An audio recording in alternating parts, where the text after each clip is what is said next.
નમસ્કાર. વર્ષ 2019ની ચૂંટણી પહેલા સૌથી સટીક અને દમદાર સવાલો સાથેનો કાર્યક્રમ એટલે કે ટુ ધી પોઈન્ટ, અને હું છું દેવાંશી. અને આજે ટુ ધી પોઈન્ટ સવાલોના જવાબ આપવા માટે આજે આપણી સાથે છે ચંદ્રકાંત રઘુનાથ પાટીલ. CR પાટીલ સર, સ્વાગત છે આપનું.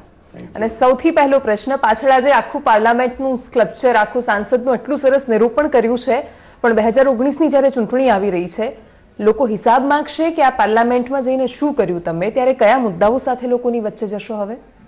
મને લાગે છે કે લોકોની અપેક્ષા પૂર્ણ કરવા માટેનો મારો પ્રયત્ન સફળ રહ્યો હોય એવું મને લાગે છે. સામાન્ય રીતે લોકસભાની અંદર સીધા પ્રશ્નો માટે લોકોને બહુ જરૂર હોતી નથી, પરંતુ વિસ્તારની અંદર ડેવલપમેન્ટની વાતો હોય કે નીતિ વિષયક પ્રશ્નો હોય તો એમાં ઘણા બધા નિર્ણયો થયા છે. એના કારણે મારા વિસ્તારની અંદર એક સંતોષનું વાતાવરણ છે. સૌથી પહેલાં તો આદરણીય મોદી સાહેબે જે આદર્શ ગામની વાત કરી હતી, એ આખા દેશમાં પહેલું આદર્શ ગામ એ અમે બનાવ્યું, બીજું પણ ચીખલી બનાવ્યું, પછી ગણદેવા બનાવ્યું, અને એક આદર્શ ગામ ખરેખર આખા દેશમાં એ ગુંજતું થયું. અને એક બતાવી શક્યા કે શું થઈ શકે, આદર્શ ગામની યોજના એ કેટલી સફળ થઈ શકે, એનું પણ અમે ત્યાં એ લોકોને બતાવી શક્યા છીએ. બીજી વાત હતી સુરતની એર કનેક્ટિવિટીની. આજે લગભગ રોજના 5000 લોકો આવે છે અને 5000 લોકો જાય છે, એટલે 10,000 લોકો રોજ એર કનેક્ટિવિટીને કારણે અપડાઉન કરતા થયા છે. કલ્પના કરો કે આ 10,000 જો આજે આ વ્યવસ્થા નહીં હોય તો સુરત શહેરનો વિકાસ કેટલો રૂંધાઈ જાય. એના માટે કેટલી ટ્રેન જોઈએ, કેટલી બસ જોઈએ, કેટલી ગાડીઓ જોઈએ. તો અમે એ સફળતાપૂર્વક જ્યારે 72 સીટની એક ફ્લાઇટ ચાલતી હતી, આજે લગભગ અમે નજીક પહોંચ્યા છે કે 72 ફ્લાઇટ અહીંયાથી રોજની જતી આવતી થાય ત્યાં સુધી પહોંચ્યા છે. અને એનો જસ લગભગ સામાન્ય લોકોને લાગે છે કે CR પાટીલે એમાં મહેનત કરી છે. અમે 3 કરોડ રૂપિયાની બેંક ગેરંટી પહેલાં આપી, અને એ બેંક ગેરંટી દ્વારા અમે એર ઇન્ડિયાને કહ્યું કે તમારી લોસ થશે તો તમે આમાંથી કાપી લો, પણ અમને ફ્લાઇટ આપો. એમના એમડીનું કહેવું હતું કે અમે દર વર્ષે 22 કરોડ રૂપિયા એક ફ્લાઇટમાં લોસ કરીએ છીએ. મેં કહ્યું કે તમારા મેનેજમેન્ટની ભૂલ છે, અમારા સમયે અમને મોટું ફ્લાઇટ આપો અને બ્રેક ઇવન નક્કી કરો. અમે 118 સીટ જવાની, 118 સીટ આવવાની 4,500માં બુક કરી. એના કારણે શહેરના લોકોને સસ્તામાં ટિકિટ મળી અને સુવિધા પણ મળી. અને આજે મને લાગે છે કે આખા દેશના મહત્ત્વના બધા જ શહેરો સાથે એર કનેક્ટિવિટી થઈ ગઈ છે. સુરતના સાંસદ કરતા CR પાટીલ કેમ વધારે જાણીતા છે? CR પાટીલ પણ સાંસદ જ છે. સુરત પણ મારો અડધો વિસ્તાર છે, 12 લાખ જેટલા વોટ મારા સુરત શહેરના જ છે. એટલે સ્વાભાવિક એર કનેક્ટિવિટીમાં મારા વિસ્તારમાં આવે છે, એના કારણે પણ લોકોને એવું લાગતું હોય. એ સિવાયના પણ પ્રશ્નો હતા ને કે જેમ વેપારીઓને બીજો પ્રશ્ન હતો કે એમને ઇન્કમટેક્સમાં જો ટ્રિબ્યુનલમાં અપીલમાં જવું હોય તો અમદાવાદ જવું પડતું હતું. મોટાભાગના પ્રશ્નો તમારી પાસે જ આવે છે, એનો મતલબ એ પણ થયો સાથે નહીં આવતા હોય છે, અથવા તો અમે શોધીને લોકોને આવા પ્રશ્નોને વાંચા આપવાનો પ્રયત્ન કરતા હોઈએ છીએ. અમે ટ્રિબ્યુનલ અમદાવાદથી સુરત લઈ આવ્યા, નવી બ્રાન્ચ ચાલુ થઈ.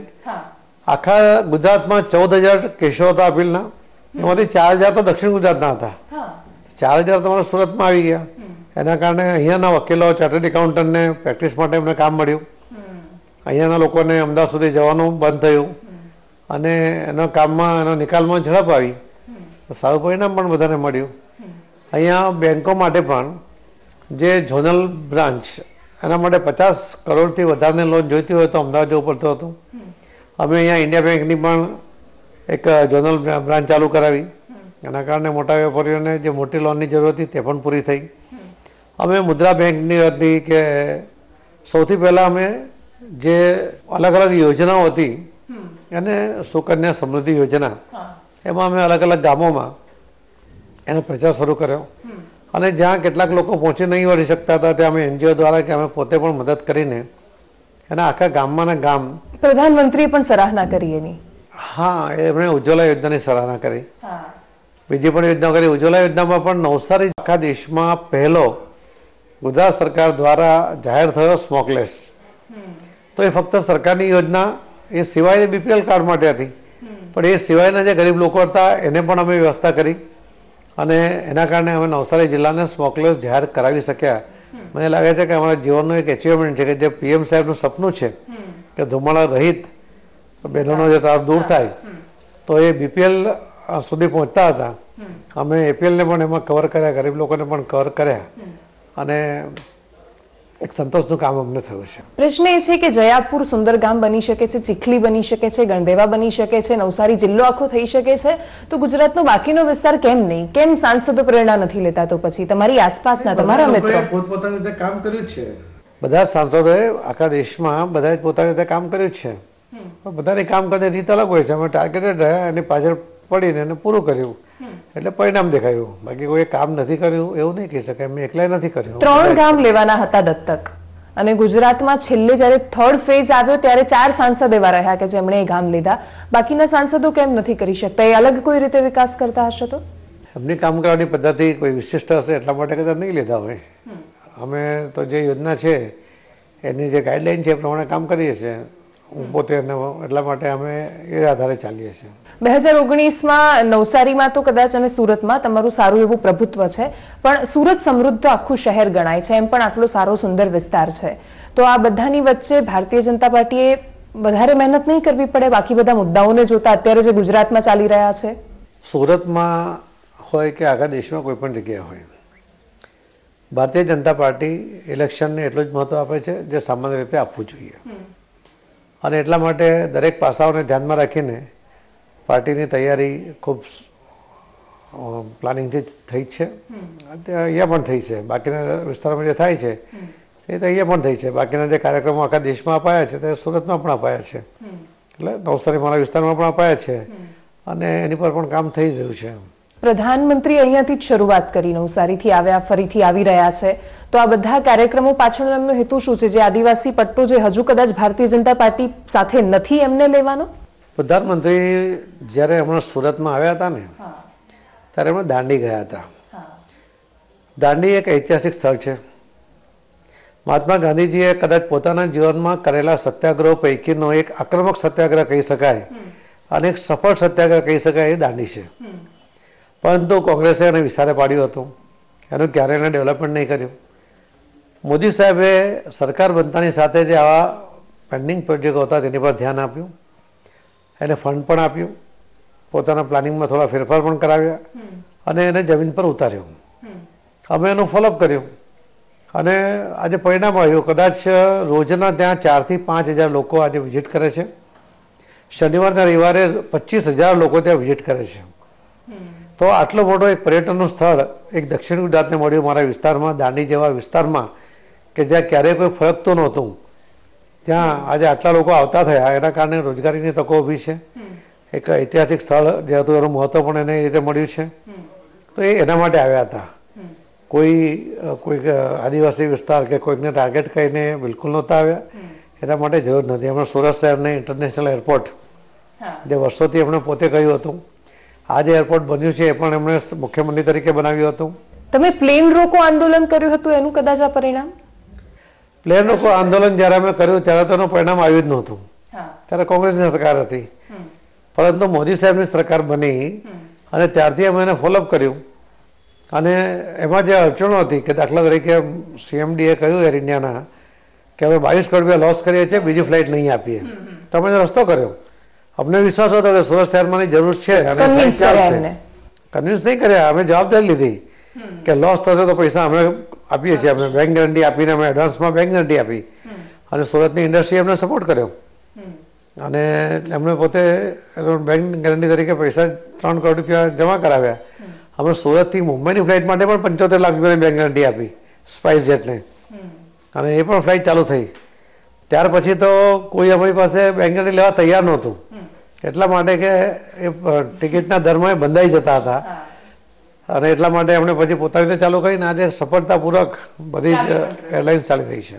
સુરતમાં આટલો મોટો બિઝનેસ છે, આટલા બધા ઉદ્યોગ છે, તો કેન્દ્રીય મંત્રી અને એ પણ ટેક્સટાઇલ મિનિસ્ટ્રીમાં તો CR પાટીલ ના હોવા જોઈએ? બિલકુલ નહીં હોવા જોઈએ, કેમ કે મારા કરતાં ઘણા બધા કેપેબલ લોકો ત્યાં છે. એમને આપેલી જવાબદારી ખૂબ સારી રીતે નિભાવી રહ્યા છે, જે કદાચ હું નહીં નિભાવી શક્યો હોત. એટલા માટે એવું નહીં હોવું જોઈએ. કોઈ પણ સામાન્ય માણસને હોય છે એવી કોઈ આકાંક્ષાઓ ખરી આવનારી સરકારમાં? રાજકીય દ્રષ્ટિના કાર્યકર્તા તરીકે તમે કહો તો કોઈ પણ કાર્યકર્તા આકાંક્ષા કે મહત્વાકાંક્ષા વગર કાર્ય કરી નહીં શકે. કેમ કે અહીંયા ફક્ત સેવા કરવાની છે. અહીંયા કોઈ પણ જાતનું વળતર મળવાનું નથી. આ થેન્કલેસ જોબ છે. પરંતુ એક જીજીવિષા હોય છે અને કામ કરવાની અને સેવા કરવાથી સંતોષ જે મળતો હોય છે મેળવવાનો પ્રયત્ન હોય છે. મને એમ મળે છે, મારી મહત્વાકાંક્ષા એ જ છે કે લોકો મને ઓળખે, મારા કામને ઓળખે અને કામથી જો ખુશ થાય તો મને સમાધાન થાય મારા મનનું. મારા માટે મોટી વાત છે. મંત્રી બનશો તો કદાચ વધારે સારી રીતે કામ થશે. મંત્રી બને ત્યારે જે કોઈ જવાબદારી આવતી હોય ત્યારે નિભાવવાનો પ્રયત્ન કરવો જોઈએ. અમે એક સંઘમાં શીખ્યા છે.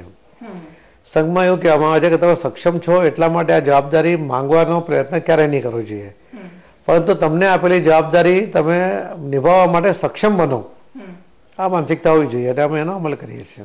સંઘની વાત કરી, પંડિત દીનદયાળ ઉપાધ્યાયે જે થિયોરી આપી, અંત્યોદય, છેવાડાનો માણસ, કે કદાચ શહેરોમાં આવતો માણસ એના સુધી પહોંચી જશે, પણ એક છેવાડાનો સામાન્ય માણસ કે જેમ ઉજ્જવલા યોજના એનો હેતુ છે. પણ જ્યારે આપણે દાંડીની વાત કરીએ છીએ, પ્રધાનમંત્રી સાથે આવે છે, બાજુમાં જ નવસારી છે, નવસારીમાં હજારો આદિવાસીઓની રેલી કેમ નીકળે છે? તો પછી જો સંતોષ છે તો આદિવાસી વિસ્તારમાં જે પ્લાનિંગ કરીને કોંગ્રેસ અને ઉશ્કેર, તમે જો એ રેલીની અંદર જે બેનર લાગ્યા હતા, તમે વાંચો, એમાં લખ્યું હતું કે આદિવાસીઓને વ્યસનમાંથી મુક્ત કરો. મોટા ભાગના બેનર આ જ હતા. બીજો એક જ બે બેનર હતા કે બુલેટ ટ્રેનનો વિરોધ કર્યો હતો, અને જંગલ જમીન હકના પ્રમાણપત્ર માંગ્યા હતા. પણ જે એમને ભોળવીને લાવવામાં આવ્યા હતા ત્યારે એમણે ફક્ત વ્યસન મુક્તિ માટે જ જઈએ છીએ એવું એમને કહ્યું હતું. અને જ્યારે એ રેલી ત્યાં પૂરી થઈ ત્યાં પણ આ વાતમાં એમનો અંદર અંદર વિવાદ પણ થયો હતો. એટલે ગેરમાર્ગે દોરીને લાવવાનો પ્રયત્ન જે કોંગ્રેસે કર્યો. તો પ્રશ્ન સાથે એ પણ છે ને કે આજે પણ એ પ્રજા હજુ ત્યાં જ છે, આખો વિસ્તાર કે જ્યાં તમે એમને ભોળવીને કંઈ પણ કરાવી શકો છો. શિક્ષણનો અભાવ છે. તો પછી કદાચ સૌથી વધુ શિક્ષણ આદિવાસી વિસ્તારમાં થયું જ છે અને એનો લાભ એમણે જે સરકારની યોજનાનો ખૂબ લાભ પણ લેતા થયા છે. પણ કોઈ એક વ્યક્તિ કોઈક એક એ લઈને ચાલે, ટાર્ગેટ કરીને કે વ્યસન મુક્તિ માટે આપણે કામ કરીએ છીએ, તો એ પ્રજા ભોળવા, એમાં પ્રજાનો વાંક નથી, ભોળવવાવાળાનો વાંક છે, એનો ઈરાદો ખરાબ છે. તો હવે એ એકવાર ભોળી શકે, વારંવાર નહીં ભોળી શકે. અને એટલા જ માટે આદિવાસી વિસ્તારમાં સૌથી વધુ સીટો આજે પણ લોકસભા જુઓ કે વિધાનસભા જુઓ ભારતીય જનતા પાર્ટી પાસે છે. વલસાડ પણ રિઝર્વ સીટ છે. ધરમપુરમાં લાલ ડુંગરી ખાતે જે રાહુલ ગાંધીની સભા રહી, જનપ્રતિસાદ તો અદભુત હતો. 2 લાખની અપેક્ષા હતી કોંગ્રેસની, 25% હતા. અને એ તો આખા દક્ષિણ ગુજરાતમાંથી ભેગા કરવા હોય તો કોઈ પણ તાકાત લગાવે, અને તો તેમાં ટાર્ગેટથી 25% જ આવે તો આપણે ફરી વિચારવું પડે કે એમને કેવો રિસ્પોન્સ છે, પ્રતિસાદ કેવો છે, એ એમણે વિચારવું પડે. એ વોટમાં કન્વર્ટ થશે? નહીં, જે હતા ને એ વોટમાં કન્વર્ટ થશે કે નહીં એ તો પછીની વાત આવે છે. પરંતુ 2 લાખ કેમ નહીં થયા, 50,000 કેમ થયા, એટલે 25% જ કેમ થયા, એની પર એમણે વિચારણા કરવું પડે એવું છે. ડાંગના ધારાસભ્યોએ અમુક શબ્દો ઉચ્ચાર્યા હતા એ સ્ટેજ પરથી. જીતુ વાઘાણી પણ ક્યારેક કોઈ નિવેદન આપી દે છે, સામે લલિત વસોઈ આપે છે, અહીંયાથી મંગળ ગાવિત આપે છે. રાજનીતિમાં ભાષાની મર્યાદા કેટલી જરૂરી લાગે છે? જો હું આનંદભાઈએ શું કહ્યું કે એના માટે હું પડતો નથી, હું મારા સિવાયની મારી વાત કરું કે મેં કોઈ એવું નિવેદન આપ્યું અને મને પૂછો તો હું જવાબ આપું, બીજા માટે હું કોઈ કમેન્ટ નહીં કરું. ઇન જનરલ રાજનીતિમાં ભાષાની મર્યાદા હોવી જોઈએ કે નહીં, સૈદ્ધાંતિક રીતે? એ તો હોવી જોઈએ ને, સિદ્ધાંતિક રીતે ભાષાની મર્યાદા 100% હોવી જોઈએ, પરંતુ કોઈ પાલન કરે કે ન કરે એના માટે ટકોર કરવા માટે હું સક્ષમ નથી. ગુજરાતની વાત કરીએ, ગુજરાતમાં કેટલાય મુદ્દાઓ અત્યારે ચાલી રહ્યા છે. દરેક ક્ષેત્રના લોકો કોઈને કોઈ રીતે આંદોલન કરે છે. 2017ની ચૂંટણી હતી, સમાજો આંદોલન કરતા હતા. હવે 19ની ચૂંટણી આવી છે, વર્ગો આંદોલન કરે છે. અને એનો ક્યાંય ને ક્યાંય ફટકો ભારતીય જનતા પાર્ટીને પડે છે. એની અસર નહીં થાય? જો એક વાત તો તમે સ્વીકારો છો કે આ ભારતીય જનતા પાર્ટીને ફટકો પડશે, એનો મતલબ છે કે ભારતીય જનતા પાર્ટીના મતો છે. હા, છે. 26 તમારી છે. હા, બરાબર છે. તો એ સંજોગોમાં એ વર્ગ જે નારાજ છે તો એ કદાચ પોતાના વર્ષોની માંગણીઓને, પડતર માંગણીઓને આ સમયમાં મંજૂર થાય એટલા માટે પોતાની માંગણીઓને મૂકી રહ્યા છે. એના માટે એનું પ્રદર્શન પણ કરે છે કે અમે આટલા બધા લોકો છે, અમે તમારી સાથે છીએ, અમને નુકસાન થઈ રહ્યું છે, અમારા માટે કંઈક વિચારો. એ આંદોલન નથી, એ કોઈનું પ્રેરિત નથી, પોતાની માંગણીઓ છે. મને લાગે છે એના માટે સરકાર વિચારશે, એમને સંતોષ આપવાનો ચોક્કસ પ્રયત્ન થશે, એટલે નુકસાન નહીં જ થાય એ મને ખાતરી છે. રાજ્ય સરકાર તરફનો અસંતોષ સાંસદ સભ્યોને અસર કરતો હોય છે ચૂંટણીમાં? રાજ્ય સરકારને માટેનો અસંતોષ જ મેં તો જોયો નથી, કેમ કે જે રીતે સરકાર કામ કરે છે અને એમના છેલ્લા બજેટની અંદર પણ જે મા કાર્ડમાં પણ વધારો કર્યો, આંગણવાડીની બહેનોને પણ 900 રૂપિયા જેવો પગાર વધારો કરી આપ્યો, જે વિધવા બહેનોને 1250 રૂપિયા કર્યા, 1000માંથી 1250 કર્યા, અને જે મુખ્ય એની એક નિયમ હતો કે 18 વર્ષની ઉંમરનો દીકરો હોય તો એને પૈસા નહીં મળે, એને લાભ નહોતો મળતો. તો હવે તો 18 વર્ષનો દીકરો હોય પણ જો એની માને નહીં રાખતો હોય તો શું? એ બહુ મોટું કામ થયું છે મને એવું લાગે છે. મારા વિસ્તારમાં 10,000 બહેનો છે, એ 10,000 બહેનોને મારી પાસે લિસ્ટ છે, અમે નાની મોટી મદદ એને કરતા હોઈએ છીએ, કોઈ અનાજની કીટ ને બધું, એટલે મારી પાસે એનો રેકોર્ડ છે. આજે મારા વિસ્તારની 10,000 બહેનોને આનાથી સીધો ફાયદો થયો છે.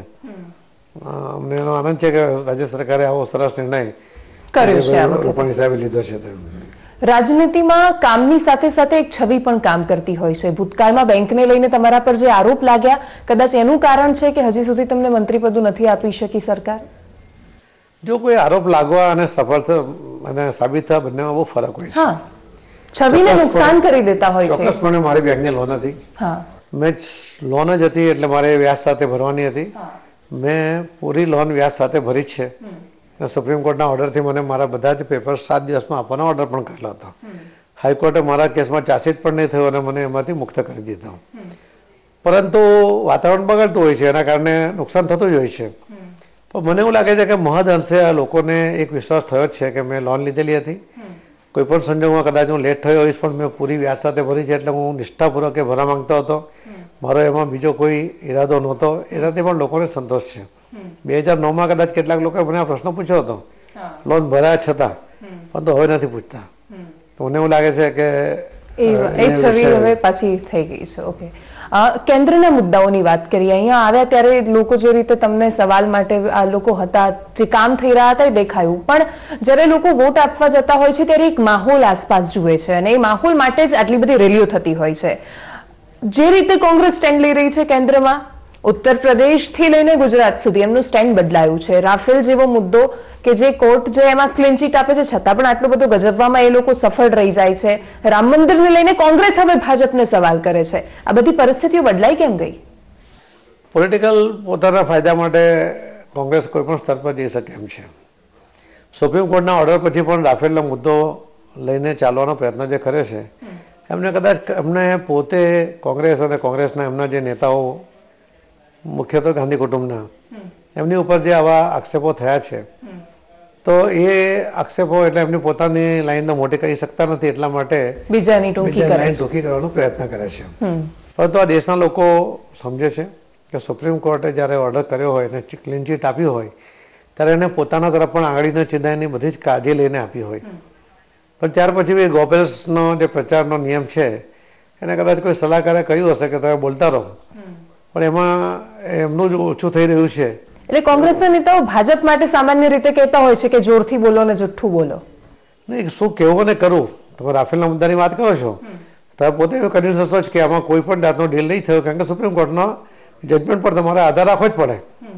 તમે બીજી વાત કરી રામ મંદિરની, કે રામ મંદિરના પ્રશ્ન કરે છે, તો એક સમય હતો કે ત્યારે એક ચોક્કસ પ્રકારના વર્ગના લોકોને જ માટે કામ કરતી હતી. આપણા માજી પ્રધાનમંત્રી કોંગ્રેસના મનમોહનસિંહ, એમણે કહ્યું હતું કે આ દેશની સંપત્તિ ઉપર કોઈ એનો અધિકાર છે, એવું પણ એમણે કહ્યું હતું. તો એમને ખુશ કરવાનો પ્રયત્ન હતો. હું એમ કહું છું કે આટલા વર્ષો સુધી જો એમણે એની કાળજી લીધી હોત ને, તો એ આજે એ વર્ગ પણ સૌથી ઊંચા એની પર આવી ગયો, ટોપ પર આવી ગયો. પણ પ્રશ્ન શું છે સર કે જમ્મુ કાશ્મીરમાં પુલવામામાં હુમલો થાય છે, ફરી એકવાર સરકાર એટલા માટે ઘેરામાં આવે છે કેમ કે લોકો સવાલ કરે છે કે જો ભારતીય જનતા પાર્ટી 2014નો પોતાનો મેનિફેસ્ટો વાંચશે તો પોતાને સવાલ કરશે. તમે વાત કરી હતી કલમ 370-35 હટાવીશું, હજુ એ પ્રશ્ન ત્યાંનો ત્યાં છે. રામ મંદિર બનાવીશું, એ પ્રશ્ન ત્યાંનો ત્યાં છે. એવું કેમ થયું? કોઈ પણ કાયદામાં નિયમ બદલવા માટે રાજ્યસભામાં પણ બહુમતી હોવી જરૂરી છે. પણ હજુ લોકસભામાં પ્રસ્તાવ લાવવો પડે, અધ્યાદેશ લાવી શકો છો. જ્યાં સુધી રાજ્યસભામાં જો મેજોરિટી નહીં હોય અને 2/3 મેજોરિટી લોકસભામાં નહીં હોય. કોંગ્રેસ તો કહી રહી છે અમે તૈયાર છીએ. કોંગ્રેસ તો કહેશે, પણ જ્યારે આવશે ને ત્યારે બિલકુલ નહીં કરે. બીજું કે 10% રિઝર્વેશનમાં કર્યું. પણ તમે જો આપણે કહીએ ને કે આપણા ઘરમાં આપણે સવારે ઉઠીએ ત્યારથી બ્રશ કરવાથી માંડીને આપણે 10 કામની પ્રાયોરિટી હોતી હોય છે, પણ કયું કામ ક્યારે પેલું કરવું, તો નાતા પહેલા આપણે બ્રશ કરતા હોઈએ છીએ. એટલે એ પ્રાયોરિટી પ્રમાણેના કામોમાં મને લાગે છે કે નાના પ્રશ્નો જે હતા એ ઘણા બધા ઉકેલ લાવવાનો પ્રયત્ન કર્યો છે. એના કારણે દેશમાં એક સંતોષનું વાતાવરણ છે. પુલવામા જેવા હુમલાને કારણે આખો દેશ હચમચી ગયો છે, પરંતુ અંદર આંતરિક કોઈ જગ્યાએ ખતરાક નથી થયો. અહીંયા નથી થયો. એ સૌથી મોટી વાત એટલા માટે છે કે એમાં પ્રધાનમંત્રીએ પહેલાથી કહ્યું છે કે આતંકવાદી અને પાકિસ્તાનના હાથ દ્વારા આ થયું છે. અહીંયાનો જ કોઈ લોકો દ્વારા નથી થયું. એમણે એના કારણે લોકોનો આંતરિક વિખવાદ નહીં થયો, શાંતિ જળવાઈ રહી. બીજો વિશ્વાસ છે કે એમણે કહ્યું કે જેણે આ કર્યું હશે તેને છોડીશું નહીં. અરે આ વાત આજ દિન સુધીના કોઈ પ્રધાનમંત્રીએ આટલી તાકાતથી નહીં કરી હોય જેમણે કરી છે, અને એમની વાત જે કરી છે એના પર લોકોને વિશ્વાસ છે. એટલા જ માટે લોકો રાહ જોઈને બેઠા છે કે થશે આમાં. આમાં વિશ્વાસ છે કે આ જ કરી શકશે, મોદી સાહેબ જ આ કરી શકશે. ને બધાને એવું છે કે નુકસાન થાય તો નુકસાન પણ બદલો લેવો જોઈએ, પાકિસ્તાનને પાઠ ભણાવવો જ જોઈએ. અને ભણાવવાની સક્ષમ તમે આખા દેશના બધા નેતાઓ તરફ જોયેલો, બધી પાર્ટીઓના કોઈની તાકાત નથી આટલા જોરમાં બોલવાની કે આટલું કંઈ કરવાની. અને એટલા જ માટે લોકોની અપેક્ષા પણ ફક્ત મોદી સાહેબ પાસે છે. ગુજરાતમાં છેલ્લા કેટલાય સમયથી પરિસ્થિતિ જે આવી રહી છે, ભારતીય જનતા પાર્ટી જે રીતે કોંગ્રેસ યુક્ત થઈ રહી છે, આખા દેશમાં થઈ રહ્યું છે, ભારતીય જનતા પાર્ટીની વિચારધારા ક્યાં આમાં? અને બીજો પ્રશ્ન કે છેલ્લા થોડા વર્ષોથી ગુજરાતમાં જોશું તો બદલાઈ ગયેલું ગુજરાત આપણને દેખાશે. નરેન્દ્ર મોદીનો શાસનકાળ આખો અલગ કરી દો તો એના પછી કેટલાય આંદોલનો વાળું ગુજરાત, તોફાનો વાળું ગુજરાત, ત્યાં સુધી કે પરપ્રાંતિયો વાળું જે આખું થયું. આટલા બધા તોફાનોની વચ્ચે કેવી રીતે 26 બેઠકો આવશે? તમે એક વાત તો સ્વીકારો કે ગુજરાત બદલાયું છે. એ એટલા માટે બદલાયું છે કે એનો ડેવલપમેન્ટ થયું છે, એનો વિકાસ થયો છે. ગુજરાત નકારાત્મક રીતે બદલાયું છે એ તમે એની સાથે હું સંમત નથી. એટલા માટે કે જે આંદોલનો થયા ને એ કોઈકના પ્રેરિત હતા, કોંગ્રેસના પ્રેરિત હતા. તો કોઈ પ્રેરિત કરીને એક આંદોલન ઊભું કરવું અને સ્વયં ઊભું કરવું, આ બે વસ્તુમાં બહુ મોટો ફરક છે. લોકો શું ઈચ્છે છે? તો લોકો ઈચ્છતા હોય કે એમને અન્યાય થઈ રહ્યો છે, ખોટું થઈ રહ્યું છે, અને ત્યારે જે જન આક્રોશ આવે એના કારણે આંદોલન આવે ત્યારે ચોક્કસ રાજકીય પાર્ટીએ વિચારવું પડે કે એને નુકસાન થઈ રહ્યું છે. અહીંયા એવું બિલકુલ નથી થયું. વિધાનસભાના ઇલેક્શનની અંદર સુરતને ટાર્ગેટ કરીને ખૂબ બધો પ્રયત્ન થયો. 12 બેઠકો પૂરેપૂરી મેળવી. ખૂબ મોટી રેલી કોંગ્રેસે જેને ઊભો કર્યો હતો તેને કરી. એક પણ સીટ એ મેળવી નહીં શક્યો. ક્યાંય એના કારણે નુકસાન નહીં થયું. 116-17માંથી 99 સીટ પર જે પહોંચ્યા એ 100 પર જે 15-16 સીટો ઊભી થઈ ને એ એન્ટી ઇન્કમ્બન્સી હોઈ શકે. અમારા પાર્ટીના કાર્યકર્તાઓ સામે નાની મોટી ઉમેદવારો સામે નારાજગી પણ હોઈ શકે, પરંતુ પાર્ટીને સામેની કોઈ નારાજગી કે પ્રધાનમંત્રી સામેની કોઈ નારાજગી નહોતી. અને આજે પણ જે અમે 3 રાજ્યોમાં કદાચ લોસ કર્યું છે, હું તમને આજે પણ કહું છું કે અમે ત્યાંની મેળવેલી સીટોમાં કોઈ ઘટાડો થવાનો નથી. એ પ્રકારનું વાતાવરણ, કેમ કે આ લોકસભાનું વાતાવરણ છે. પૂરી બેઠક હતી, મધ્યપ્રદેશમાં 2 જ નહોતી, અને આજે બી એટલું જળવાઈ રહેશે. ઓકે. ગુજરાતમાં કેટલી બેઠકો? 26 પૂરી સંપૂર્ણ વિશ્વાસ સાથે, કેમ કે ભારતીય જનતા પાર્ટીના નેતાઓને જાતે વિશ્વાસ નથી આટલો તો. ત્યારે સુરતમાં 12 સીટ આવશે એવો કોને વિશ્વાસ હતો? બીજેપીના નેતાઓને પણ નહોતો, પણ છતાં આવી. હા, તમને હતો. હા, હું ત્યારે પણ કહેતો જ હતો. આ વખતે 26. આ વખતે પણ 26 સીટ આવશે. નવસારીમાં કોણ તમારી સામે કોંગ્રેસ ઉભું રાખી શકે એવો ઉમેદવાર છે? કોંગ્રેસે ચિંતા કરવાની છે, મારો વિષય નથી. તમને કોઈ દેખાય છે સામે એવો કેન્ડિડેટ? મને તો મારી ટિકિટ કેમ નક્કી છે કે કેમ એ પણ નથી ખબર ને. પાર્ટી નક્કી કરશે ત્યારે મારે વિચારવાનું કે સામે કોણ આવે છે. એના પહેલા મારે શું કહે ચિંતા કરવી નહીં. ઓકે. છેલ્લો પ્રશ્ન, રાજનીતિમાં એકબીજા માટે સારું કહેવાની પણ આદત પાડવી જોઈએ, અને એટલા માટે કોંગ્રેસના કયા એવા નેતાઓ ગુજરાતથી લઈને કેન્દ્ર સુધીના જે સારા છે, જે સારું કામ કરે છે? દેખાશે તો જરૂર કહીશ. આજે તો મને એવું કોઈ જણાતું નથી. કોઈ જ નહીં? આખી કોંગ્રેસમાં કોઈ નહીં? કોઈ નહીં. Okay. Thank you so much અમારી સાથે જોડાવા બદલ. તો ટુ ધી પોઈન્ટમાં આજે આપણે વાત કરી નવસારીના સાંસદ CR પાટીલ સાથે. ફરી મળીશું એક નવા વ્યક્તિત્વ સાથે. નમસ્કાર.